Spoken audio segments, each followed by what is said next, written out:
英語聞き流しリスニング、英語テキストと MP3 音声ダウンロードは、ホームページからご利用いただけます。88thpp.com、88thpp.com。Chapter 23. Of what befell Don Quixote in the Sierra Morena, which was one of the rarest adventures related in this veracious history. Seeing himself served in this way, Don Quixote said to his squire, I have always heard it said, Sancho, that to do good to boors is to throw water into the sea. If I had believed thy words, I should have avoided this trouble, but it is done now, it is only to have patience and take warning for the future. Your worship will take warning as much as I am a Turk, returned Sancho, but, as you say, this mischief might have been avoided if you had believed me. Believe me now, and a still greater one will be avoided, for I tell you chivalry is of no account with the Holy Brotherhood, and they don't care two maravedis for all the knights errant in the world, and I can tell you I fancy I hear their arrows whistling past my ears this minute. Thou art a coward by nature, Sancho, said Don Quixote, but lest thou shouldst say I am obstinate, and that I never do as thou dost advise, this once I will take thy advice, and withdraw out of reach of that fury thou so dreadest, but it must be on one condition, that never, in life or in death, thou art to say to anyone that I retired or withdrew from this danger out of fear, but only in compliance with thy entreaties, for if thou sayest otherwise thou wilt lie therein, and from this time to that, and from that to this, I give thee lie, and say thou liest and wilt lie every time thou thinkest or sayest it, and answer me not again, for at the mere thought that I am withdrawing or retiring from any danger, above all from this, which does seem to carry some little shadow of fear with it, I am ready to take my stand here and await alone, not only that holy brotherhood you talk of and dread, but the brothers of the 12 tribes of Israel, and the 7 Maccabees, and Castor and Pollux, and all the brothers and brotherhoods in the world. Señor, replied Sancho, to retire is not to flee, and there is no wisdom in waiting when danger outweighs hope, and it is the part of wise men to preserve themselves today for tomorrow, and not risk all in one day. And let me tell you, though I am a clown and a bore, I have got some notion of what they call safe conduct, so repent not of having taken my advice, but mount Rocinante if you can, and if not I will help you, and follow me, for my mother wit tells me we have more need of legs than hands just now. Don Quixote mounted without replying, and, Sancho leading the way on his ass, they entered the side of the Sierra Morena, which was close by, as it was Sancho's design to cross it entirely and come out again at El Viso or Almodovar del Campo, and hide for some days among its crags so as to escape the search of the Brotherhood should they come to look for them. He was encouraged in this by perceiving that the stock of provisions carried by the ass had come safe out of the fray with the galley slaves, a circumstance that he regarded as a miracle, seeing how they pillaged and ransacked.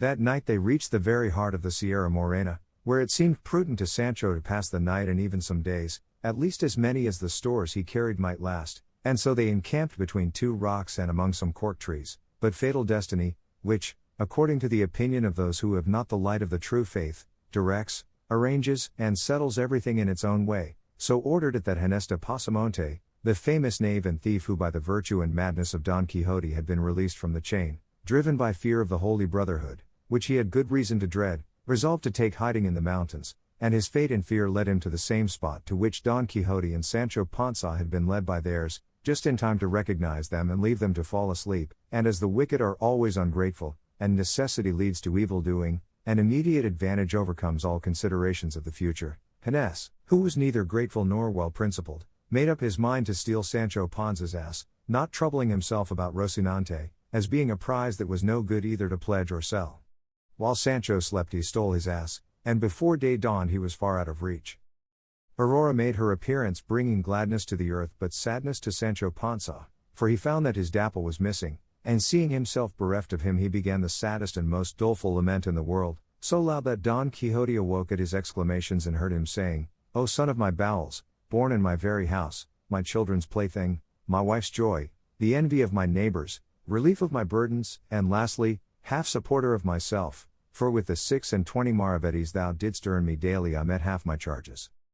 Don Quixote, when he heard the lament and learned the cause, consoled Sancho with the best arguments he could, entreating him to be patient, and promising to give him a letter of exchange ordering 3 out of 5 ass colts that he had at home to be given to him. Sancho took comfort at this, dried his tears, suppressed his sobs, and returned thanks for the kindness shown him by Don Quixote. He on his part was rejoiced to the heart on entering the mountains, as they seemed to him to be just the place for the adventures he was in quest of. They brought back to his memory the marvelous adventures that had befallen knights errant in like solitudes and wilds, and he went along reflecting on these things, so absorbed and carried away by them that he had no thought for anything else. Nor had Sancho any other care, now that he fancied he was traveling in a safe quarter, than to satisfy his appetite with such remains as were left of the clerical spoils, and so he marched behind his master laden with what Dapple used to carry, emptying the sack and packing his paunch, and so long as he could go that way, he would not have given a farthing to meet with another adventure. While so engaged he raised his eyes and saw that his master had halted, and was trying with the point of his pike to lift some bulky object that lay upon the ground, on which he hastened to join him and help him if it were needful, and reached him just as with the point of the pike he was raising a saddle pad with a valise attached to it, half or rather wholly rotten and torn, but so heavy were they that Sancho had to help to take them up, and his master directed him to see what the valise contained. Sancho did so with great alacrity, and though the valise was secured by a chain and padlock, from its torn and rotten condition he was able to see its contents, which were 4 shirts of fine holland, and other articles of linen no less curious than clean, and in a handkerchief he found a good lot of gold crowns, and as soon as he saw them he exclaimed, "Blessed be all heaven for sending us an adventure that is good for something." Searching further he found a little memorandum book richly bound. This Don Quixote asked of him, telling him to take the money and keep it for himself. Sancho kissed his hands for the favor, and cleared the valise of its linen, which he stowed away in the provision sack. Considering the whole matter, Don Quixote observed, "It seems to me, Sancho, and it is impossible it can be otherwise, that some strayed traveler must have crossed this sierra and been attacked and slain by footpads, who brought him to this remote spot to bury him." "That cannot be," answered Sancho, "because if they had been robbers they would not have left this money." "Thou art right," said Don Quixote, "and I cannot guess or explain what this may mean, but stay, let us see if in this memorandum book there is anything written by which we may be able to trace out or discover what we want to know." He opened it, and the first thing he found in it, written roughly but in a very good hand, was a sonnet, and reading it aloud that Sancho might hear it, he found that it ran as follows: "Greater than sonnet or love is lacking in intelligence, or to the height of cruelty attains, or else it is my doom to suffer pains beyond the measure due to my offense. But if love be a god, it follows thence that he knows all, and certain it remains no god loves cruelty, then who ordains this penance that enthralls while it torments? It were a falsehood, Chloe, thee to name, such evil with such goodness cannot live, and against heaven I dare not charge the blame, I only know it is my fate to die. To him who knows not whence his malady a miracle alone a cure can give." "There is nothing to be learned from that rhyme," said Sancho, "unless by that clue there's in it, one may draw out the ball of the whole matter." "What clue is there?" said Don Quixote. "I thought your worship spoke of a clue in it," said Sancho. "I only said Chloe," replied Don Quixote, "and that no doubt is the name of the lady of whom the author of the sonnet complains, and, faith, he must be a tolerable poet, or I know little of the craft." "Then your worship understands rhyming too?" "And better than thou thinkest," replied Don Quixote, "as thou shalt see when thou carriest a letter written in verse from beginning to end to my lady Dulcinea del Toboso, for I would have thee know, Sancho, that all or most of the knights errant in days of yore were great troubadours and great musicians, for both of these accomplishments, or more properly speaking gifts, are the peculiar property of lovers errant. True it is that the verses of the knights of old have more spirit than neatness in them." "Read more, your worship," said Sancho, "and you will find something that will enlighten us." Don Quixote turned the page and said, "This is prose and seems to be a letter." "A correspondence letter, señor?" "From the beginning it seems to be a love letter," replied Don Quixote. "Then let your worship read it aloud," said Sancho, "for I am very fond of love matters." "With all my heart," said Don Quixote, and reading it aloud as Sancho had requested him, he found it ran thus: "Thy false promise and my sure misfortune carry me to a place whence the news of my death will reach thy ears before the words of my complaint. Ungrateful one, thou hast rejected me for one more wealthy, but not more worthy, but if virtue were esteemed wealth I should neither envy the fortunes of others nor weep for misfortunes of my own. What thy beauty raised up thy deeds have laid low, by it I believe thee to be an angel, by them I know thou art a woman. Peace be with thee who hast sent war to me, and heaven grant that the deceit of thy husband be ever hidden from thee, so that thou repent not of what thou hast done, and I reap not a revenge I would not have." When he had finished the letter, Don Quixote said, "There is less to be gathered from this than from the verses, except that he who wrote it is some rejected lover," and turning over nearly all the pages of the book he found more verses and letters, some of which he could read, while others he could not, but they were all made up of complaints, laments, misgivings, desires and aversions, favors and rejections, some rapturous, some doleful. While Don Quixote examined the book, Sancho examined the valise, not leaving a corner in the whole of it or in the pad that he did not search, peer into, and explore, or seam that he did not rip, or tuft of wool that he did not pick to pieces, lest anything should escape for one of care and pains. So keen was the covetousness excited in him by the discovery of the crowns, which amounted to near 100, and though he found no more booty, he held the blanket flights, balsam vomits, steak benedictions, carriers' fisticuffs, missing alforges, stolen coat, and all the hunger, thirst, and weariness he had endured in the service of his good master, cheap at the price, as he considered himself more than fully indemnified for all by the payment he received in the gift of the treasure trove. The Knight of the Rueful Countenance was still very anxious to find out who the owner of the valise could be, conjecturing from the sonnet and letter, from the money and gold, and from the fineness of the shirts, that he must be some lover of distinction whom the scorn and cruelty of his lady had driven to some desperate course. But as in that uninhabited and rugged spot there was no one to be seen of whom he could inquire, he saw nothing else for it but to push on, taking whatever road Rocinante chose, which was where he could make his way, firmly persuaded that among these wilds he could not fail to meet some rare adventure. As he went along, then, occupied with these thoughts, he perceived on the summit of a height that rose before their eyes a man who went springing from rock to rock and from tussock to tussock with marvelous agility. As well as he could make out he was unclad, with a thick black beard, long tangled hair, and bare legs and feet. His thighs were covered by breeches apparently of tawny velvet but so ragged that they showed his skin in several places. He was bareheaded, and notwithstanding the swiftness with which he passed as has been described, the Knight of the Rueful Countenance observed and noted all these trifles, and though he made the attempt, he was unable to follow him, for it was not granted to the feebleness of Rocinante to make way over such rough ground, he being, moreover, slow-paced and sluggish by nature. Don Quixote at once came to the conclusion that this was the owner of the saddle-pad and of the valise, and made up his mind to go in search of him, even though he should have to wander a year in those mountains before he found him, and so he directed Sancho to take a short cut over one side of the mountain, while he himself went by the other, and perhaps by this means they might light upon this man who had passed so quickly out of their sight. "I could not do that," said Sancho, "for when I separate from your worship fear at once lays hold of me, and assails me with all sorts of panics and fancies, and let what I now say be a notice that from this time forth I am not going to stir a finger's width from your presence." "It shall be so," said he of the Rueful Countenance, "and I am very glad that thou art willing to rely on my courage, which will never fail thee even though the soul in thy body fail thee. So come on now behind me slowly as well as thou canst, and make lanterns of thine eyes. Let us make the circuit of this ridge. Perhaps we shall light upon this man that we saw, who no doubt is no other than the owner of what we found." To which Sancho made answer, "Far better would it be not to look for him, for, if we find him, and he happens to be the owner of the money, it is plain I must restore it. It would be better, therefore, that without taking this needless trouble, I should keep possession of it until in some other less meddlesome and officious way the real owner may be discovered, and perhaps that will be when I shall have spent it, and then the king will hold me harmless."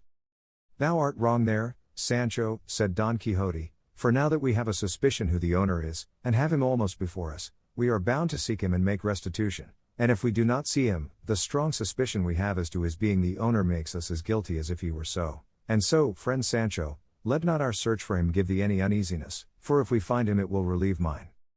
And so saying he gave Rocinante the spur, and Sancho followed him on foot and loaded, and after having partly made the circuit of the mountain they found lying in a ravine, dead and half devoured by dogs and pecked by jackdaws, a mule saddled and bridled, all which still further strengthened their suspicion that he who had fled was the owner of the mule and the saddle-pad.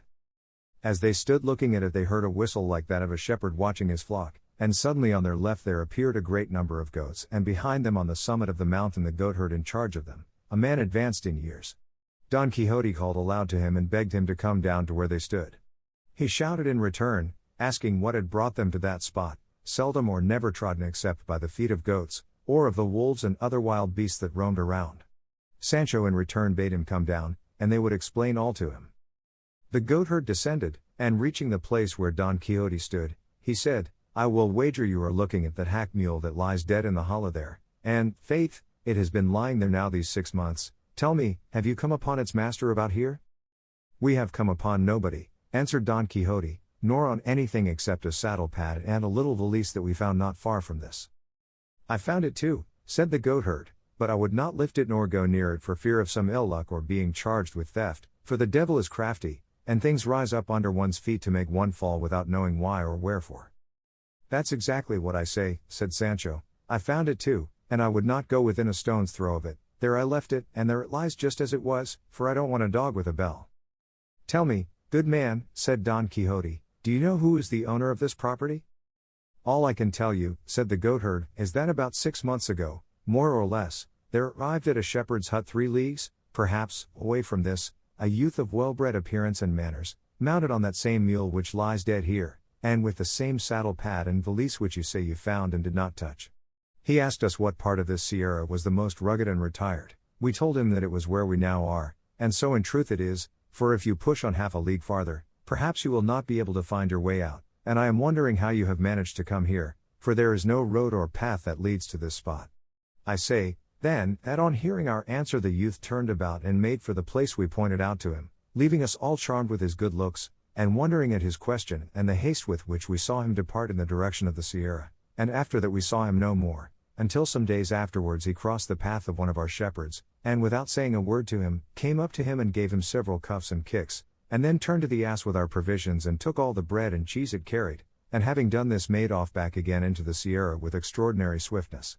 When some of us goatherds learned this we went in search of him for about 2 days through the most remote portion of this sierra, at the end of which we found him lodged in the hollow of a large thick cork tree. He came out to meet us with great gentleness, with his dress now torn and his face so disfigured and burned by the sun, that we hardly recognized him, but that his clothes, though torn, convinced us, from the recollection we had of them, that he was the person we were looking for. He saluted us courteously, and in a few well-spoken words he told us not to wonder at seeing him going about in this guise, as it was binding upon him in order that he might work out a penance which for his many sins had been imposed upon him. We asked him to tell us who he was, but we were never able to find out from him. We begged of him too, when he was in want of food, which he could not do without, to tell us where we should find him, as we would bring it to him with all good will and readiness, or if this were not to his taste, at least to come and ask it of us and not take it by force from the shepherds. He thanked us for the offer, begged pardon for the late assault, and promised for the future to ask it in God's name without offering violence to anybody.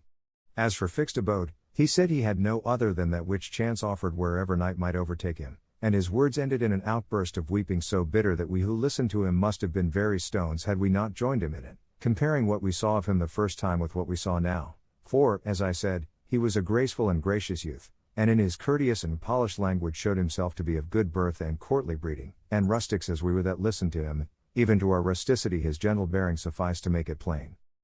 That in the midst of his conversation he stopped and became silent, keeping his eyes fixed upon the ground for some time, during which we stood still waiting anxiously to see what would come of this abstraction, and with no little pity, for from his behavior, now staring at the ground with fixed gaze and eyes wide open without moving an eyelid, again closing them, compressing his lips and raising his eyebrows, we could perceive plainly that a fit of madness of some kind had come upon him, and before long he showed that what we imagined was the truth, for he arose in a fury from the ground where he had thrown himself, and attacked the first he found near him with such rage and fierceness that if we had not dragged him off him, he would have beaten or bitten him to death, all the while exclaiming, "O faithless Fernando, here shalt thou pay the penalty of the wrong thou hast done me, these hands shall tear out the heart of thine, abode and dwelling of all iniquity, but of deceit and fraud above all."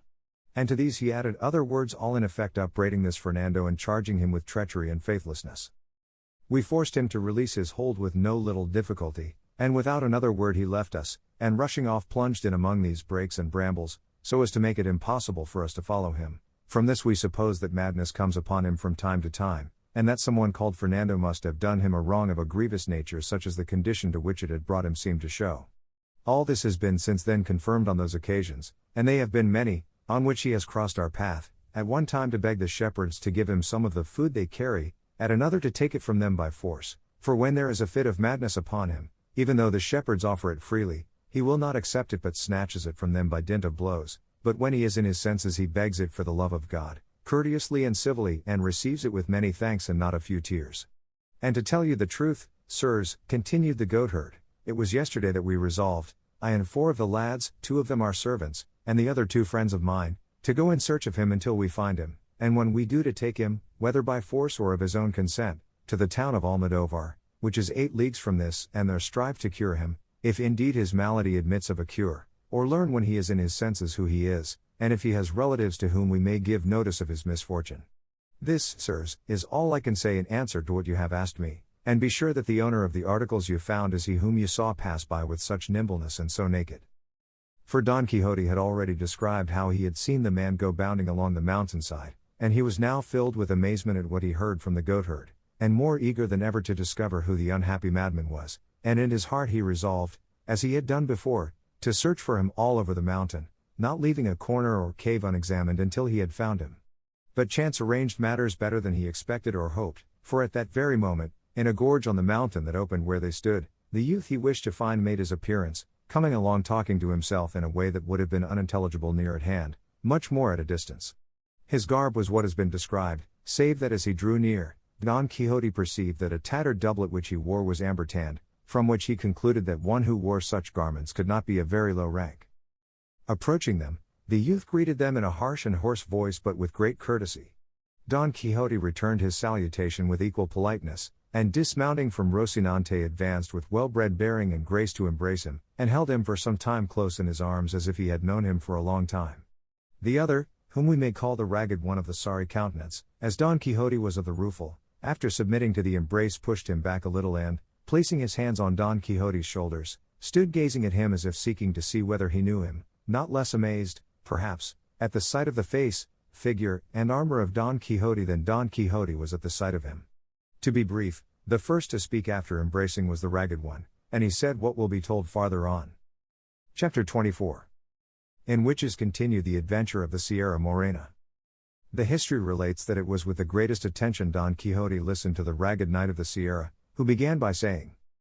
"Of a surety, Señor, whoever you are, for I know you not, I thank you for the proofs of kindness and courtesy you have shown me, and would I were in a condition to requite with something more than goodwill that which you have displayed towards me in the cordial reception you have given me, but my fate does not afford me any other means of returning kindnesses done me save the hearty desire to repay them." "Mine," replied Don Quixote, "is to be of service to you, so much so that I had resolved not to quit these mountains until I had found you, and learned of you whether there is any kind of relief to be found for that sorrow under which from the strangeness of your life you seem to labor, and to search for you with all possible diligence, if search had been necessary. And if your misfortune should prove to be one of those that refuse admission to any sort of consolation, it was my purpose to join you in lamenting and mourning over it, so far as I could, for it is still some comfort in misfortune to find one who can feel for it. And if my good intentions deserve to be acknowledged with any kind of courtesy, I entreat you, Señor, by that which I perceive you possess in so high a degree, and likewise conjure you by whatever you love or have loved best in life, to tell me who you are and the cause that has brought you to live or die in these solitudes like a brute beast, dwelling among them in a manner so foreign to your condition as your garb and appearance show. And I swear," added Don Quixote, "by the order of knighthood which I have received, and by my vocation of knight-errant, if you gratify me in this, to serve you with all the zeal my calling demands of me, either in relieving your misfortune if it admits of relief, or in joining you in lamenting it as I promised to do." The knight of the thicket, hearing him of the rueful countenance talk in this strain, did nothing but stare at him, and stare at him again, and again survey him from head to foot, and when he had thoroughly examined him, he said to him, "If you have anything to give me to eat, for God's sake give it me, and after I have eaten I will do all you ask in acknowledgment of the goodwill you have displayed towards me." Sancho from his sack, and the goatherd from his pouch, furnished the ragged one with the means of appeasing his hunger, and what they gave him he ate like a half-witted being, so hastily that he took no time between mouthfuls, gorging rather than swallowing, and while he ate neither he nor they who observed him uttered a word. As soon as he had done he made signs to them to follow him, which they did, and he led them to a green plot which lay a little farther off round the corner of a rock. On reaching it he stretched himself upon the grass, and the others did the same, all keeping silence, until the ragged one, settling himself in his place, said, "If it is your wish, sirs, that I should disclose in a few words the surpassing extent of my misfortunes, you must promise not to break the thread of my sad story with any question or other interruption, for the instant you do so the tale I tell will come to an end." These words of the ragged one reminded Don Quixote of the tale his squire had told him, when he failed to keep count of the goats that had crossed the river and the story remained unfinished. But to return to the ragged one, he went on to say, "I give you this warning because I wish to pass briefly over the story of my misfortunes, for recalling them to memory only serves to add fresh ones, and the less you question me the sooner shall I make an end of the recital, though I shall not omit to relate anything of importance in order fully to satisfy your curiosity." Don Quixote gave the promise for himself and the others, and with this assurance he began as follows. "My name is Cardenio, my birthplace one of the best cities of this Andalusia, my family noble, my parents rich, my misfortune so great that my parents must have wept and my family grieved over it without being able by their wealth to lighten it, for the gifts of fortune can do little to relieve reverses sent by heaven. In that same country there was a heaven in which love had placed all the glory I could desire. Such was the beauty of Lucinda, a damsel as noble and as rich as I, but of happier fortunes, and of less firmness than was due to so worthy a passion as mine. This Lucinda I loved, worshipped, and adored from my earliest and tenderest years, and she loved me in all the innocence and sincerity of childhood. Our parents were aware of our feelings, and were not sorry to perceive them, for they saw clearly that as they ripened they must lead at last to a marriage between us, a thing that seemed almost prearranged by the equality of our families and wealth. We grew up, and with our growth grew the love between us, so that the father of Lucinda felt bound for propriety's sake to refuse me admission to his house, in this perhaps imitating the parents of that Thisbe so celebrated by the poets, and this refusal but added love to love and flame to flame, for though they enforced silence upon our tongues they could not impose it upon our pens, which can make known the heart's secrets to a loved one more freely than tongues, for many a time the presence of the object of love shakes the firmest will and strikes dumb the boldest tongue. Ah heavens! How many letters did I write her, and how many dainty modest replies did I receive? How many ditties and love songs did I compose in which my heart declared and made known its feelings, described its ardent longings, reveled in its recollections and dallied with its desires. At length growing impatient and feeling my heart languishing with longing to see her, I resolved to put into execution and carry out what seemed to me the best mode of winning my desired and merited reward, to ask her of her father for my lawful wife, which I did.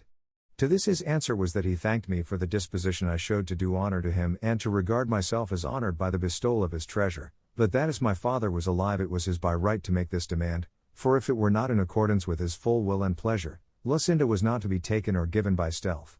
I thanked him for his kindness, reflecting that there was reason in what he said, and that my father would assent to it as soon as I should tell him, and with that view I went the very same instant to let him know what my desires were. When I entered the room where he was I found him with an open letter in his hand, which, before I could utter a word, he gave me, saying, By this letter thou wilt see, Cardenio, the disposition the Duke Ricardo has to serve thee. This Duke Ricardo, as you, sirs, probably know already, is a grandee of Spain who has his seat in the best part of this Andalusia. I took and read the letter, which was couched in terms so flattering that even I myself felt it would be wrong in my father not to comply with the request the Duke made in it, which was that he would send me immediately to him, as he wished me to become the companion, not servant, of his eldest son, and would take upon himself the charge of placing me in a position corresponding to the esteem in which he held me. On reading the letter my voice failed me, and still more when I heard my father say, 2 days hence thou wilt depart, Cardenio, in accordance with the Duke's wish, and give thanks to God who is opening a road to thee by which thou mayest attain what I know thou dost deserve. And to these words he added others of fatherly counsel. The time for my departure arrived. I spoke one night to Lucinda, I told her all that had occurred, as I did also to her father, entreating him to allow some delay, and to defer the disposal of her hand until I should see what the Duke Ricardo sought of me. He gave me the promise, and she confirmed it with vows and swoonings unnumbered. Finally, I presented myself to the Duke, and was received and treated by him so kindly that very soon envy began to do its work, the old servants growing envious of me, and regarding the Duke's inclination to show me favor as an injury to themselves. But the one to whom my arrival gave the greatest pleasure was the Duke's second son, Fernando by name, a gallant youth, of noble, generous, and amorous disposition, who very soon made so intimate a friend of me that it was remarked by everybody, for though the elder was attached to me, and showed me kindness, he did not carry his affectionate treatment to the same length as Don Fernando. It so happened, then, that as between friends no secret remains unshared, and as the favor I enjoyed with Don Fernando had grown into friendship, he made all his thoughts known to me, and in particular a love affair which troubled his mind a little. He was deeply in love with a peasant girl, a vassal of his father's, the daughter of wealthy parents, and herself so beautiful, modest, discreet, and virtuous, that no one who knew her was able to decide in which of these respects she was most highly gifted or most excelled. The attractions of the fair peasant raised the passion of Don Fernando to such a point that, in order to gain his object and overcome her virtuous resolutions, he determined to pledge his word to her to become her husband, for to attempt it in any other way was to attempt an impossibility. Bound to him as I was by friendship, I strove by the best arguments and the most forcible examples I could think of to restrain and dissuade him from such a course, but perceiving I produced no effect I resolved to make the Duke Ricardo, his father, acquainted with the matter, but Don Fernando, being sharp-witted and shrewd, foresaw and apprehended this, perceiving that by my duty as a good servant I was bound not to keep concealed a thing so much opposed to the honor of my lord the Duke, and so, to mislead and deceive me, He told me he could find no better way of effacing from his mind the beauty that so enslaved him than by absenting himself for some months, and that he wished the absence to be effected by our going, both of us, to my father's house under the pretense, which he would make to the Duke, of going to see and buy some fine horses that there were in my city, which produces the best in the world. When I heard him say so, even if his resolution had not been so good a one, I should have hailed it as one of the happiest that could be imagined, prompted by my affection, seeing what a favorable chance and opportunity it offered me of returning to see my Lucinda. With this thought and wish I commended his idea and encouraged his design, advising him to put it into execution as quickly as possible, as, in truth, absence produced its effect in spite of the most deeply rooted feelings. But, as afterwards appeared, when he said this to me, he had already enjoyed the peasant girl under the title of husband, and was waiting for an opportunity of making it known with safety to himself, being in dread of what his father the Duke would do when he came to know of his folly. It happened, then, that as with young men love is for the most part nothing more than appetite, which, as its final object is enjoyment, comes to an end on obtaining it, and that which seemed to be love takes to flight, as it cannot pass the limit fixed by nature, which fixes no limit to true love. What I mean is that after Don Fernando had enjoyed this peasant girl, his passion subsided and his eagerness cooled, and if at first he feigned a wish to absent himself in order to cure his love, he was now in reality anxious to go to avoid keeping his promise. The Duke gave him permission, and ordered me to accompany him. We arrived at my city, and my father gave him the reception due to his rank. I saw Lucinda without delay, and though it had not been dead or deadened, my love gathered fresh life. To my sorrow I told the story of it to Don Fernando, for I thought that in virtue of the great friendship he bore me I was bound to conceal nothing from him. I extolled her beauty, her gaiety, her wit, so warmly, that my praises excited in him a desire to see a damsel adorned by such attractions. To my misfortune I yielded to it, showing her to him one night by the light of a taper at a window where we used to talk to one another. As she appeared to him in her dressing gown, she drove all the beauties he had seen until then out of his recollection. Speech failed him, his head turned, he was spellbound, and in the end love smitten, as you will see in the course of the story of my misfortune. And to inflame still further his passion, which he hid from me and revealed to heaven alone, it so happened that one day he found a note of hers entreating me to demand her of her father in marriage, so delicate, so modest, and so tender, that on reading it he told me that in Lucinda alone were combined all the charms of beauty and understanding that were distributed among all the other women in the world. It is true, and I own it now, that though I knew what good cause Don Fernando had to praise Lucinda, it gave me uneasiness to hear these praises from his mouth, and I began to fear, and with reason to feel distrust of him, for there was no moment when he was not ready to talk of Lucinda, and he would start the subject himself even though he dragged it in unseasonably, a circumstance that aroused in me a certain amount of jealousy. Not that I feared any change in the constancy or faith of Lucinda, but still my fate led me to forebode what she assured me against. Don Fernando contrived always to read the letters I sent to Lucinda and her answers to me, under the pretense that he enjoyed the wit and sense of both. It so happened, then, that Lucinda having begged of me a book of chivalry to read, one that she was very fond of, Amadis of Gaul. Don Quixote no sooner heard a book of chivalry mentioned, than he said,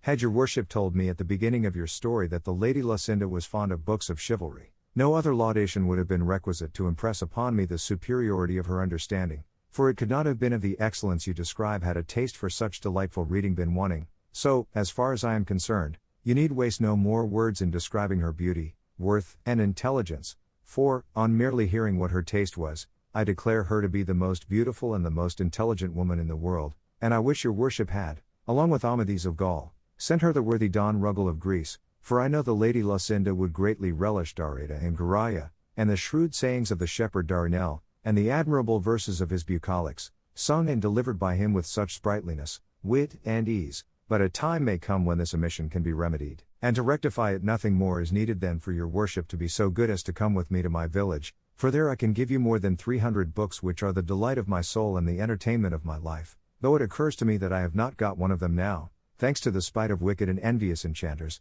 but pardon me for having broken the promise we made not to interrupt your discourse, for when I hear chivalry or knights-errant mentioned, I can no more help talking about them than the rays of the sun can help giving heat, or those of the moon moisture. Pardon me, therefore, and proceed, for that is more to the purpose now." While Don Quixote was saying this, Cardenio allowed his head to fall upon his breast, and seemed plunged in deep thought, and though twice Don Quixote bade him go on with his story, he neither looked up nor uttered a word in reply, but after some time he raised his head and said, "I cannot get rid of the idea, nor will anyone in the world remove it, or make me think otherwise, and he would be a blockhead who would hold or believe anything else than that errant knave Master Elizabeth made free with Queen Madasima. That is not true, by all that's good, said Don Quixote in high wrath, turning upon him angrily, as his way was, and it is a very great slander, or rather villainy. Queen Madasima was a very illustrious lady, and it is not to be supposed that so exalted a princess would have made free with a quack, and whoever maintains the contrary lies like a great scoundrel, and I will give him to know it, on foot or on horseback, armed or unarmed, by night or by day, or as he likes best. Cardenio was looking at him steadily, and his mad fit having now come upon him, he had no disposition to go on with his story, nor would Don Quixote have listened to it, so much had what he had heard about Madasima disgusted him. Strange to say, he stood up for her as if she were in earnest his veritable born lady, to such a pass had his unholy books brought him. Cardenio, then, being, as I said, now mad, when he heard himself given a lie, and called a scoundrel and other insulting names, not relishing the jest, snatched up a stone that he found near him, and with it delivered such a blow on Don Quixote's breast that he laid him on his back.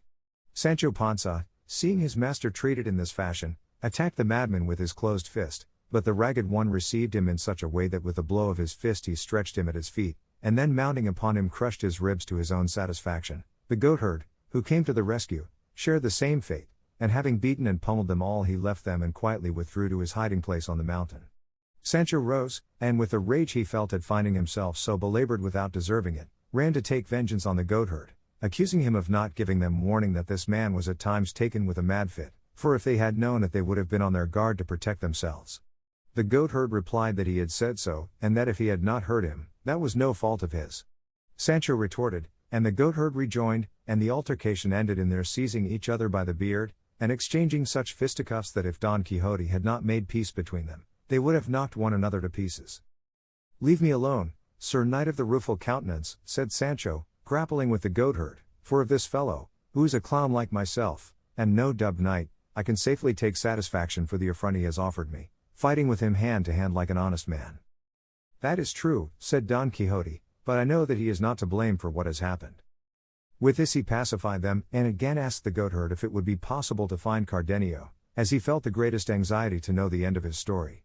The goatherd told him, as he had told him before, that there was no knowing of a certainty where his lair was, but that if he wandered about much in that neighborhood he could not fail to fall in with him either in or out of his senses. Chapter 25. Which treats of the strange things that happened to the stout knight of La Mancha in the Sierra Morena, and of his imitation of the penance of Beltenebros. Don Quixote took leave of the goatherd, and once more mounting Rocinante bade Sancho follow him, which he having no ass, did very discontentedly.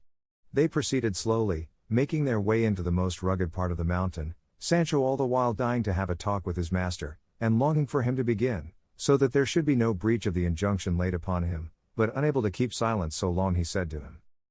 "Señor Don Quixote, give me your worship's blessing and dismissal, for I'd like to go home at once to my wife and children with whom I can at any rate talk and converse as much as I like, for to want me to go through these solitudes day and night and not speak to you when I have a mind is burying me alive. If luck would have it that animals spoke as they did in the days of Giuseppe, it would not be so bad, because I could talk to Rocinante about whatever came into my head, and so put up with my ill fortune. But it is a hard case, and not to be borne with patience, to go seeking adventures all one's life and get nothing but kicks and blanketings, brickbats and punches, and with all this to have to sew up one's mouth without daring to say what is in one's heart, just as if one were dumb." "I understand thee, Sancho," replied Don Quixote. "Thou art dying to have the interdict I placed upon thy tongue removed, consider it removed, and say what thou wilt while we are wandering in these mountains."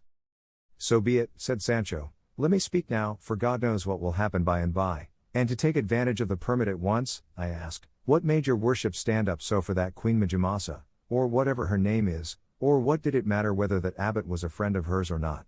For if your worship had let that pass, and you were not a judge in the matter, it is my belief the madman would have gone on with his story, and the blow of the stone and the kicks and more than half a dozen cuffs would have been escaped." "In faith, Sancho," answered Don Quixote, "if thou knewest as I do what an honorable and illustrious lady Queen Madasima was, I know thou wouldst say I had great patience that I did not break in pieces the mouth that uttered such blasphemies, for a very great blasphemy it is to say or imagine that a queen has made free with a surgeon. The truth of the story is that Master Elizabeth whom the madman mentioned was a man of great prudence and sound judgment, and served as governor and physician to the queen, but to suppose that she was his mistress is nonsense deserving very severe punishment, and as a proof that Cardenio did not know what he was saying, remember when he said it he was out of his wits. That is what I say, said Sancho, there was no occasion for minding the words of a madman, for if good luck had not helped your worship, and he had sent that stone at your head instead of at your breast, a fine way we should have been in for standing up for my lady yonder, God confound her. And then, would not Cardenio have gone free as a madman? Against men in their senses or against madmen, said Don Quixote, every knight-errant is bound to stand up for the honor of women, whoever they may be, much more for queens of such high degree and dignity as Queen Madasima, for whom I have a particular regard on account of her amiable qualities, for, besides being extremely beautiful, she was very wise, and very patient under her misfortunes, of which she had many, and the counsel and society of the Master Elizabeth were a great help and support to her in enduring her afflictions with wisdom and resignation. Hence the ignorant and ill-disposed vulgar took occasion to say and think that she was his mistress, and they lie, I say it once more, and will lie 200 times more, all who think and say so. I neither say nor think so, said Sancho, let them look to it, with their bread let them eat it, they have rendered account to God whether they misbehaved or not. I come from my vineyard, I know nothing, I am not fond of prying into other men's lives, he who buys and lies feels it in his purse, moreover, naked was I born, naked I find myself, I neither lose nor gain. But if they did, what is that to me? Many think there are flitches where there are no hooks, but who can put gates to the open plain?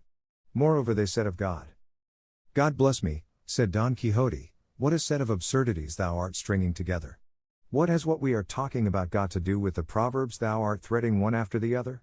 For God's sake hold thy tongue, Sancho, and henceforward keep to prodding thy ass and don't meddle in what does not concern thee, and understand with all thy 5 senses that everything I have done, and doing, or shall do, is well founded on reason and in conformity with the rules of chivalry, for I understand them better than all the world that profess them. Señor, replied Sancho, is it a good rule of chivalry that we should go astray through these mountains without path or road, looking for a madman who when he is found will perhaps take a fancy to finish what he began, not his story, but your worship's head and my ribs, and end by breaking them altogether for us? Peace, I say again, Sancho, said Don Quixote, for let me tell thee it is not so much the desire of finding that madman that leads me into these regions as that which I have of performing among them an achievement wherewith I shall win eternal name and fame throughout the known world, and it shall be such that I shall thereby set the seal on all that can make a knight-errant perfect and famous. And is it very perilous, this achievement? No, replied he of the rueful countenance, though it may be in the dice that we may throw deuces instead of sixes, but all will depend on thy diligence. On my diligence, said Sancho. Yes, said Don Quixote, for if thou dost return soon from the place where I mean to send thee, my penance will be soon over and my glory will soon begin. But as it is not right to keep thee any longer in suspense, waiting to see what comes of my words, I would have thee know, Sancho, that the famous Amadis of Gaul was one of the most perfect knights errant. I am wrong to say he was one, he stood alone, the first, the only one, the lord of all that were in the world in his time. A fig for Don Bellianus, and for all who say he equaled him in any respect, for, my oath upon it, they are deceiving themselves.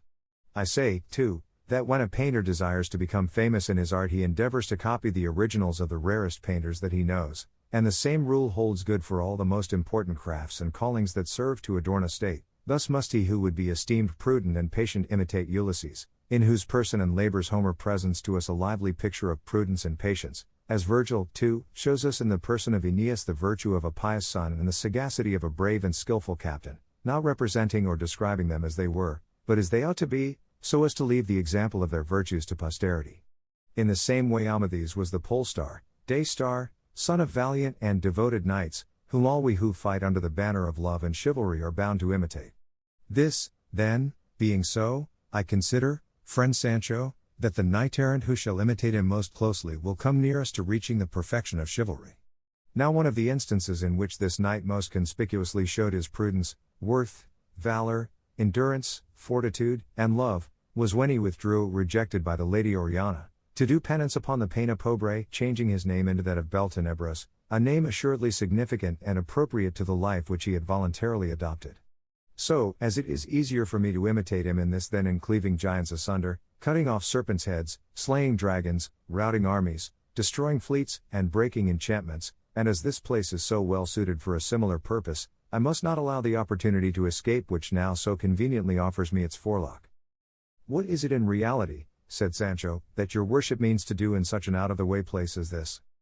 Have I not told thee, answered Don Quixote, that I mean to imitate Amadis here, playing the victim of despair, the madman, the maniac, so as at the same time to imitate the valiant Don Roland, when at the fountain he had evidence of the fair Angelica having disgraced herself with Medoro and through grief thereat went mad, and plucked up trees, troubled the waters of the clear springs, slew destroyed flocks, burned down huts, leveled houses, dragged mares after him, and perpetrated 100,000 other outrages worthy of everlasting renown and record?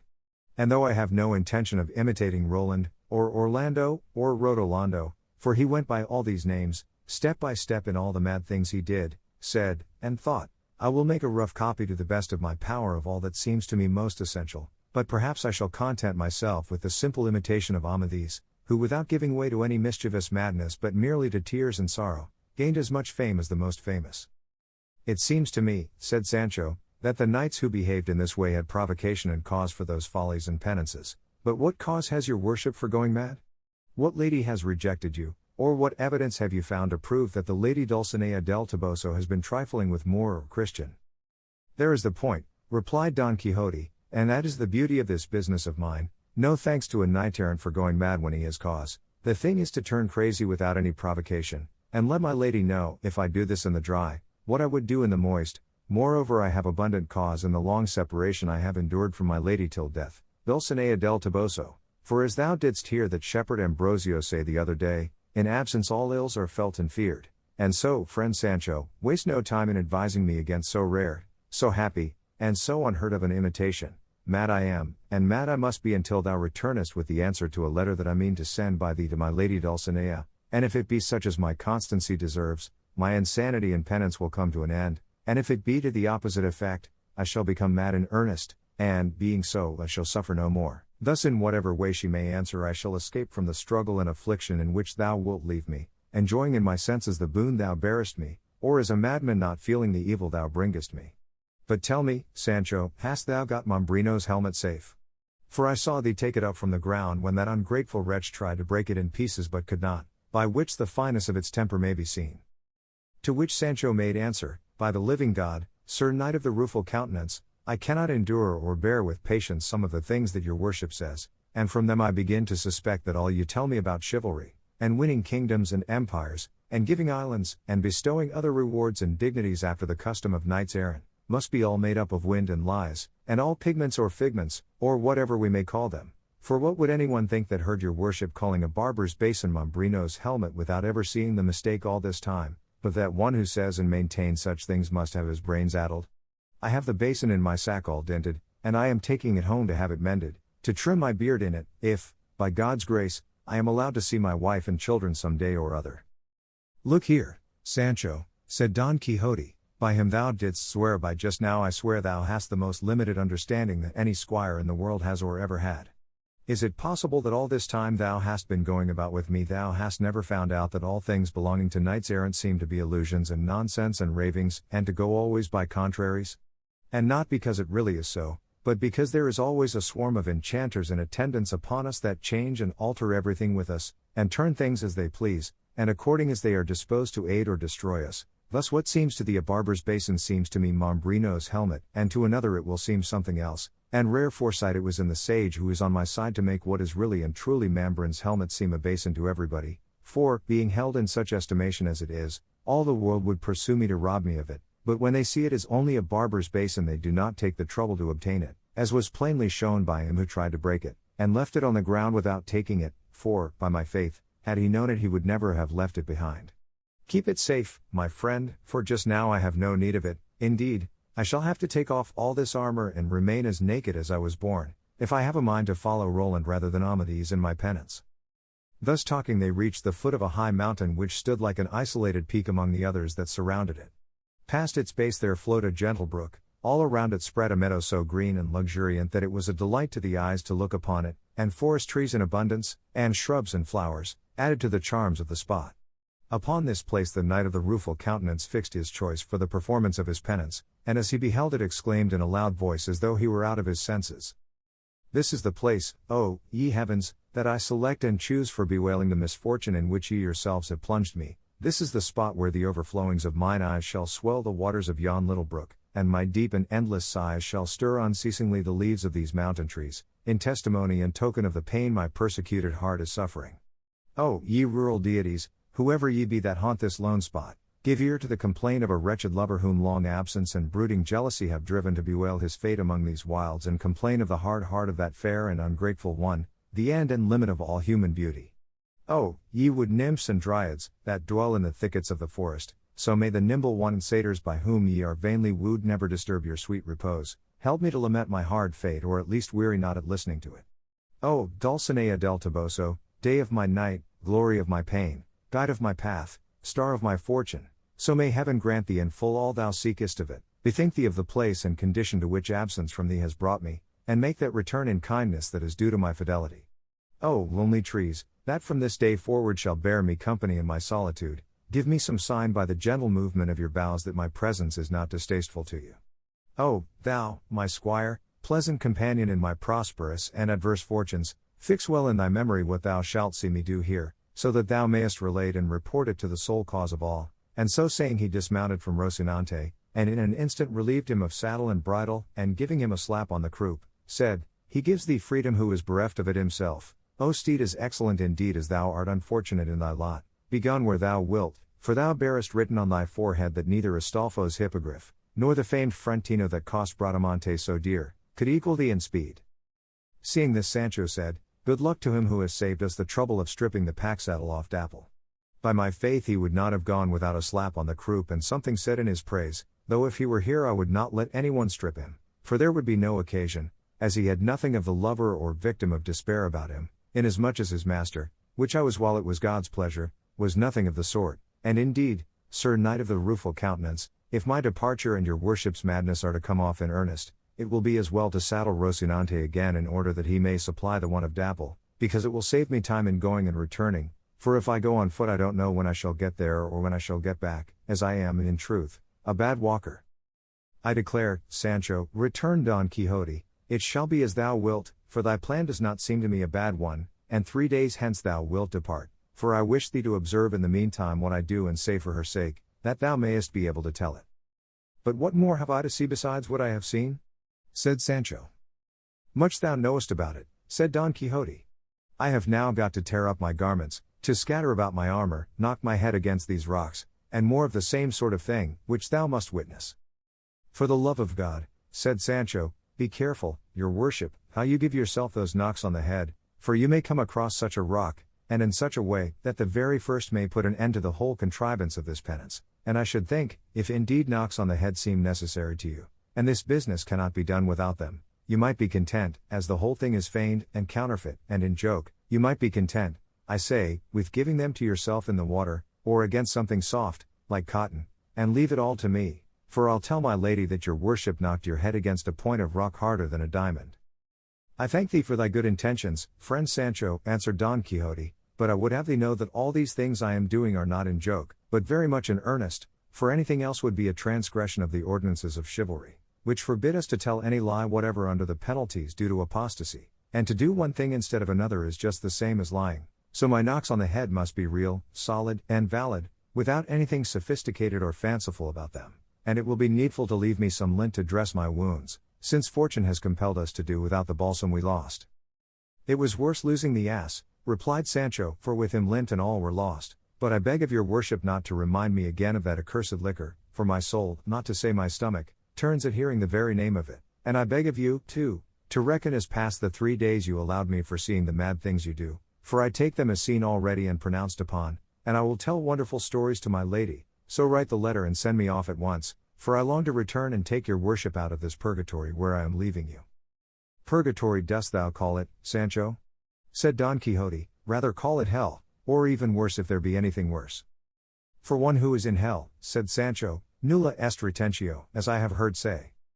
I do not understand what retentio means, said Don Quixote.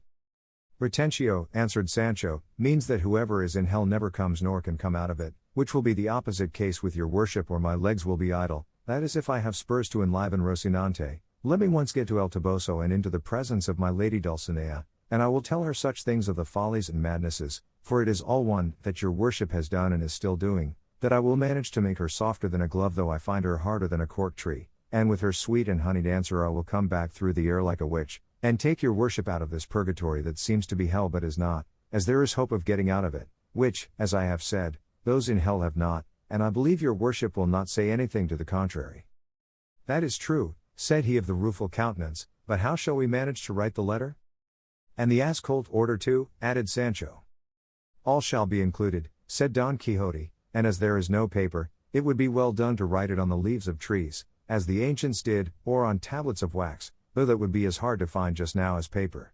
But it has just occurred to me how it may be conveniently and even more than conveniently written, and that is in the notebook that belonged to Cardenio, and thou wilt take care to have it copied on paper, in a good hand, at the first village thou comest to where there is a schoolmaster, or if not, any sacristan will copy it, but see thou give it not to any notary to copy, for they write a law hand that Satan could not make out. But what is to be done about the signature? Said Sancho. The letters of Amadis were never signed, said Don Quixote. That is all very well, said Sancho, but the order must needs be signed, and if it is copied they will say the signature is false, and I shall be left without ass-colts. The order shall go signed in the same book, said Don Quixote, and on seeing it my niece will make no difficulty about obeying it. As to the love letter thou canst put by way of signature, yours till death, the Knight of the Rueful Countenance. And it will be no great matter if it is in some other person's hand, for as well as I recollect Dulcinea can neither read nor write, nor in the whole course of her life has she seen handwriting or letter of mine, for my love and hers have been always platonic, not going beyond a modest look, and even that so seldom that I can safely swear I have not seen her 4 times in all these 12 years I have been loving her more than the light of these eyes that the earth will one day devour, and perhaps even of those 4 times she has not once perceived that I was looking at her. Such is the retirement and seclusion in which her father Lorenzo Corchuelo and her mother Aldonza Nogales have brought her up. So, said Sancho, Lorenzo Corchuelo's daughter is the Lady Dulcinea del Toboso, otherwise called Aldonza Lorenzo. She it is, said Don Quixote, and she it is that is worthy to be lady of the whole universe. I know her well, said Sancho, and let me tell you she can fling a crowbar as well as the lustiest lad in all the town. Give her of all good. But she is a brave lass, and a right and stout one, and fit to be helpmate to any knight-errant that is or is to be, who may make her his lady. The horse and wench, what sting she has and what a voice. I can tell you one day she posted herself on the top of the belfry of the village to call some labourers of theirs that were in a ploughed field of her father's, and though they were better than half a league off they heard her as well as if they were at the foot of the tower, and the best of her is that she is not a bit prudish, for she has plenty of affability, and jokes with everybody, and has a grin and a jest for everything. So, Sir Knight of the Rueful Countenance, I say you not only may and ought to do mad freaks for her sake, but you have a good right to give way to despair and hang yourself, and no one who knows of it but will say you did well, though the devil should take you, and I wish I were on my road already, simply to see her, for it is many a day since I saw her, and she must be altered by this time, for going about the fields always, and the sun and the air spoil women's looks greatly.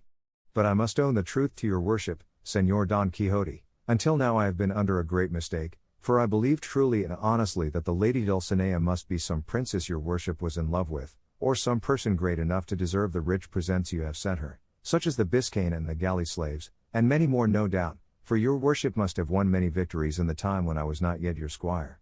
But all things considered, what good can it do the Lady Aldonza Lorenzo, I mean the Lady Dulcinea del Toboso, to have the vanquished your worship sends or will send coming to her and going down on their knees before her? Because maybe when they came she'd be hackling flax or threshing on the threshing floor, and they'd be ashamed to see her, and she'd laugh, or resent the present. I have before now told thee many times, Sancho, said Don Quixote, that thou art a mighty great chatterer, and that with a blunt wit thou art always striving at sharpness, but to show thee what a fool thou art and how rational I am, I would have thee listen to a short story.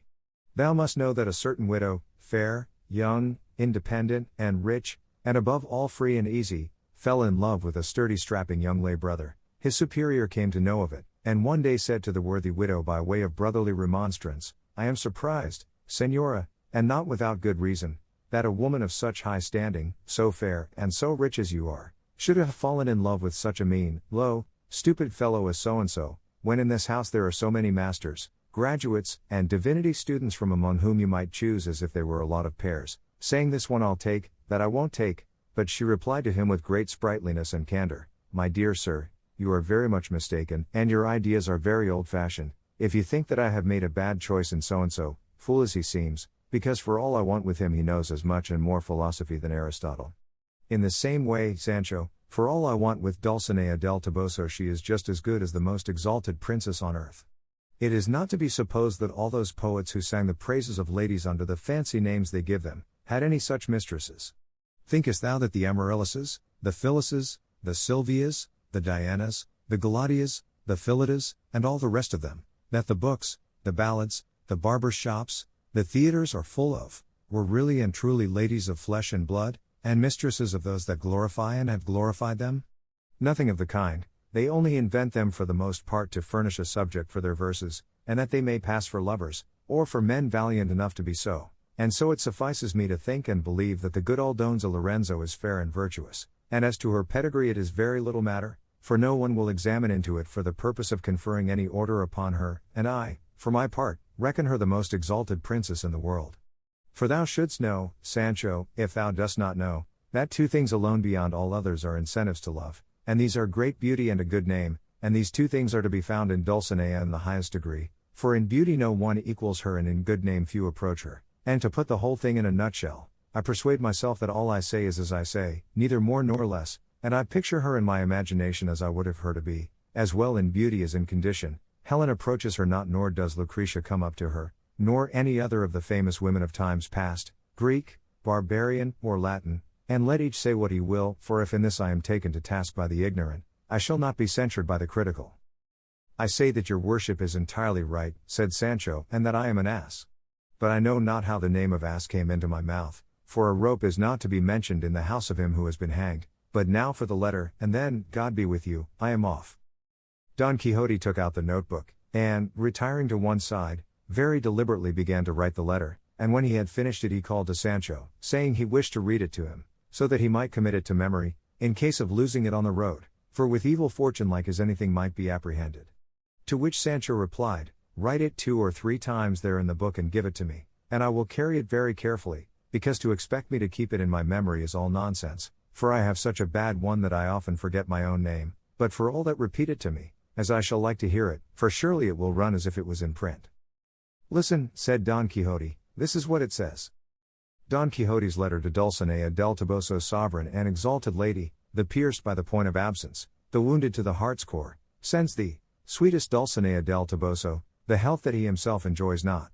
If thy beauty despises me, if thy worth is not for me, if thy scorn is my affliction, though I be sufficiently long-suffering, hardly shall I endure this anxiety, which, besides being oppressive, is protracted. My good squire Sancho will relate to thee in full, fair ingrate, dear enemy, the condition to which I am reduced on thy account. If it be thy pleasure to give me relief, I am thine; if not, do as may be pleasing to thee, for by ending my life I shall satisfy thy cruelty and my desire. Thine till death, the Knight of the Rueful Countenance. By the life of my father, said Sancho, when he heard the letter, it is the loftiest thing I ever heard. Body of me! How your worship says everything as you like in it. And how well you fit in the Knight of the Rueful Countenance into the signature. I declare your worship is indeed the very devil, and there is nothing you don't know. Everything is needed for the calling I follow, said Don Quixote. Now then, said Sancho, let your worship put the order for the 3 ass colts on the other side, and sign it very plainly, that they may recognize it at first sight. With all my heart, said Don Quixote, and as he had written it he read it to this effect.